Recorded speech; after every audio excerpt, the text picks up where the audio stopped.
বিগত 15-16 বছর ধরে একটা কথা আপনারা শুনে অভ্যস্ত, ধর্ম যার যার, উৎসব সবার।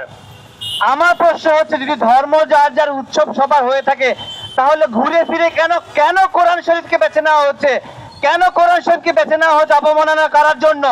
আমার আমার একটাই প্রশ্ন, কোথায় সেই প্রগতিশীল সমাজ, কোথায় সেই শিল্পী সমাজ যারা মুসলিম নামধারী হয়ে যারা এই দুর্গা পূজায় তিলক দিয়ে পূজায় উদযাপন করছে?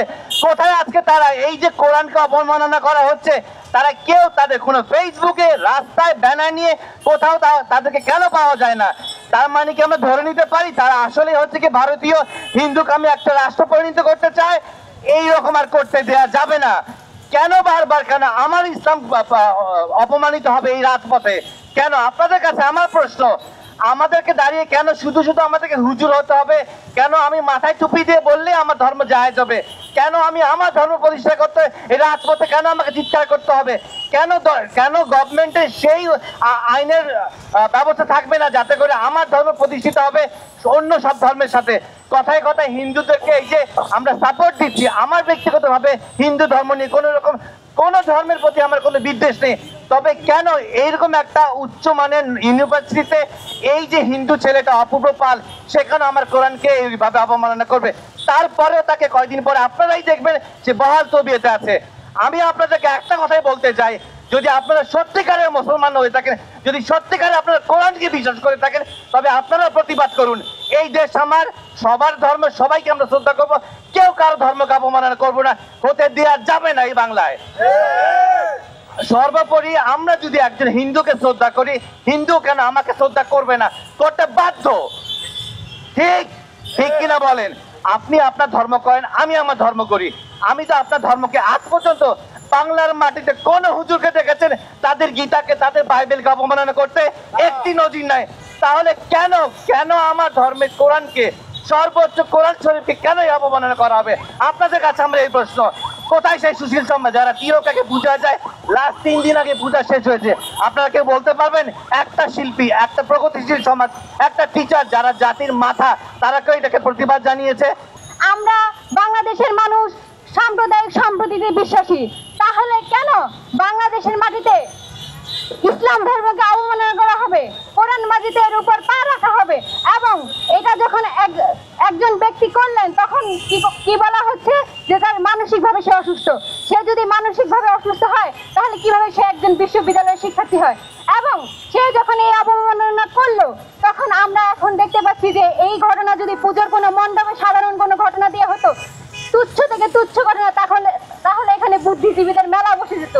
তারা বলতো বাংলাদেশে হিন্দুরা ভালো নেই, বাংলাদেশে ক্ষুদ্র নিগোষ্ঠীরা ভালো নেই, বাংলাদেশে যারা মাইনরিটি আছে তারা ভালো নেই। তাহলে আজকে তারা কোথায়? তারা কি কোনো বিশেষ এজেন্ডা সার্চ করার জন্য বাংলাদেশে কাজ করে থাকে? তাদের বুদ্ধিজীবিতা কেন? তারা কি নিরপেক্ষতায় বিশ্বাসী না? তারা কি যার যার ধর্ম পালনে বিশ্বাসী না, এবং যার যার ধর্ম তার মতো পালনে এবং শ্রদ্ধাবোধে তারা বিশ্বাসী না? যদি বিশ্বাসী হয়ে থাকে তাহলে আজকে আমরা কেন দেখতে পাচ্ছি না কোনো বুদ্ধিজীবীকে এখানে এসে তার কোনো প্রতিবাদ জানাতে? কোনো বিশ্ববিদ্যালয়ের শিক্ষককে দেখছি না প্রতিবাদ জানাতে। আমি চাইবো এই ব্যক্তির দৃষ্টান্তমূলক শাস্তির ব্যবস্থা করা হোক। আর সে যদি এখন মানসিক কোনো সমস্যার সম্মুখীন হয়ে যদি এরকম করে থাকে তাহলে তো সে তো সেফ নয়, তাকে অবশ্যই চিকিৎসার ব্যবস্থা তার করতে হবে। এখন যদি কোনো এজেন্ট এসে তাকে হত্যা করে তাহলে কি বলা হবে? বাংলাদেশে একটা গৃহযুদ্ধ বেঁধে যাবে। কি বলা হবে? যে একজন হিন্দুকে হত্যা করা হয়েছে, একজন হিন্দুকে হত্যা করা হয়েছে, তার মত প্রকাশের স্বাধীনতা, সে মত প্রকাশের স্বাধীনতা, সে তার মত প্রকাশ করবে, এজন্য তাকে হত্যা করা যায় না। এইরকম নানা ধরনের আমরা তখন দেখবো প্রোপাগান্ডা চালাচ্ছে। তো অবশ্যই সেই শিক্ষার্থীকে যদি সে সুস্থ থাকে তাকে দৃষ্টান্ত শাস্তির ব্যবস্থা করতে হবে, আর যদি সে অসুস্থ হয়েই থাকে তাহলে তার চিকিৎসার ব্যবস্থা করতে হবে, এবং তাকে এইভাবে বাইরে খোলামেলা হাঁটতে দেওয়া যায় না, কারণ এটা বাংলাদেশের অভ্যন্তরীণ শান্তি শৃঙ্খলা সম্প্রতি এবং আইন শৃঙ্খলা ব্যবস্থার হুমকি স্বরূপ হয়ে দাঁড়ায়। আমাদের স্বাধীনতা, সার্বভৌমত্ব, আমাদের অসাম্প্রদায়িক বাংলাদেশের স্থিতিশীলতাকে বিনষ্ট করতে তারা পার্শ্ববর্তী রাষ্ট্র এবং পলাতক ফ্যাসিস্ট গোষ্ঠী এই ঘটনায় মদত দিয়েছে বলে আমরা মনে করি। এবং যে কোনো ধর্মের প্রতি আমরা যথেষ্ট শ্রদ্ধাশীল। আমরা শুধু কোরআন বলে নই, যদি গীতা, বাইবেল বা যে কোনো ধর্ম, যে কোনো ধর্মীয় স্থাপনা এবং যে কোনো ব্যক্তিকে এরকম ভাবে অবমাননা করা হয়, আমরা সেটার বিরুদ্ধে আমাদের অবস্থান নিব। আজকে যে ঘটনা ঘটেছে, একজন মুসলমান হিসেবে এটা অবশ্যই বাংলাদেশের মুসলমানদের হৃদয়ে রক্তক্ষরণ করেছে এবং তারা স্পষ্টতই এটাতে অনেক বড়ভাবে রিয়েক্ট করতো, কিন্তু তাদের প্রতি আমরা অনেক শ্রদ্ধা এবং ভালোবাসা জানাই যে তারা এখনো পর্যন্ত এমন কিছু করেনি যেটাকে বাজেভাবে ফ্রেমিং করা যায়।